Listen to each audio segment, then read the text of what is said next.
Que la grâce et la paix vous soient données de la part de Dieu notre Père et de Jésus-Christ notre Seigneur. Amen. Le texte biblique de ce lundi 15 juin 2026 est tiré de l'Évangile selon Marc au chapitre 6 du verset 17 au verset 29. Le thème qui nous conduit est le suivant.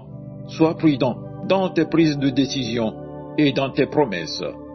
Prions. Seigneur notre Dieu, ouvre nos cœurs et nos esprits à ta parole.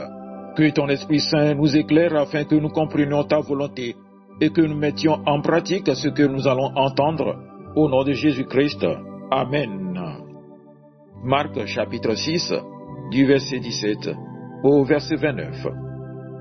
Car Hérode lui-même avait fait arrêter Jean et l'avait fait lier en prison à cause d'Hérodias, femme de Philippe, son frère, parce qu'il l'avait épousée et que Jean lui disait « Il ne t'est pas permis d'avoir la femme de ton frère ». Hérodias était irritée contre Jean et voulait le faire mourir. Mais elle ne le pouvait pas, car Hérode craignait Jean, le connaissant pour un homme juste et saint.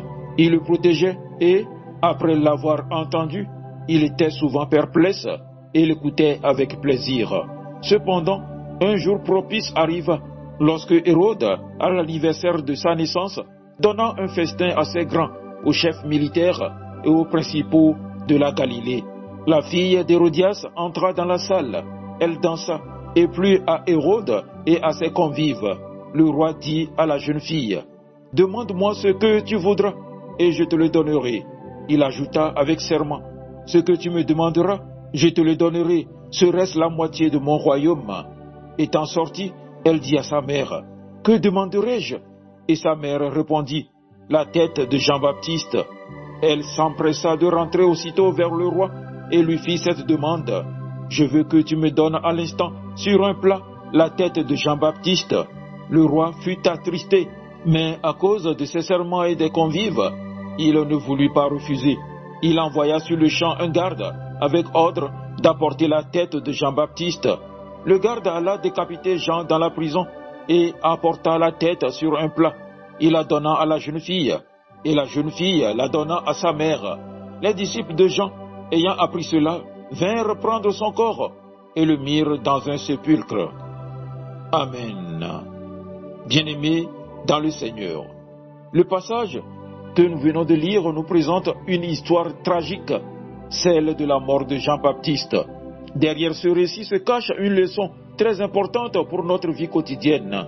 Cette histoire nous montre combien une mauvaise décision et une promesse irréfléchie peuvent produire des conséquences dramatiques. Hérode connaissait Jean-Baptiste. Il savait que c'était un homme juste et saint. Il aimait même l'écouter. Pourtant, lorsqu'il fut confronté à la vérité, il n'eut pas le courage de changer sa conduite. Il préféra faire des compromis pour préserver ses intérêts personnels. C'est souvent ainsi que commencent les mauvaises décisions. Elles ne surgissent pas d'un seul coup. Elles naissent de petits compromis répétés avec notre conscience et avec la volonté de Dieu. Nous devons apprendre à être attentifs lorsque Dieu nous reprend. Ignorer sa voix aujourd'hui peut nous conduire à des choix que nous regretterons demain. Lors d'un banquet organisé par Hérode, l'ambiance était festive.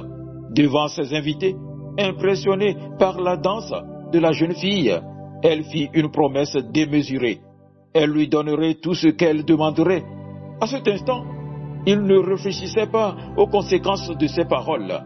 Il parlait sous l'influence de l'émotion, de l'enthousiasme et du désir de paraître généreux devant les autres.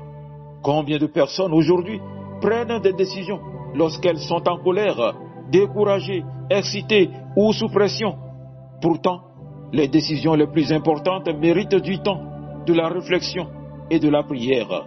Ce que nous décidons en quelques minutes peut influencer notre vie pendant des années. Cette histoire nous enseigne également que nos paroles ont du poids.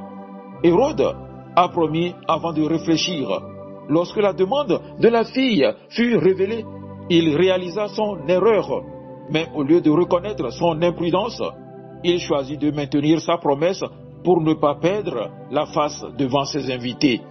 Beaucoup de problèmes dans nos familles nos amitiés et même dans l'Église naissent de paroles prononcées à la légère. Nous promettons parfois ce que nous ne pouvons pas accomplir. Nous nous engageons sans mesurer le coût de notre engagement. Dieu nous appelle à être des hommes et des femmes de parole, prudents dans nos engagements et fidèles dans ce que nous promettons. Le plus grand problème d'Hérode n'était pas seulement sa promesse imprudente, c'était aussi sa peur du regard des autres. Il savait ce qui était juste, mais il a préféré protéger son image plutôt que d'obéir à sa conscience. Cette tentation existe encore aujourd'hui.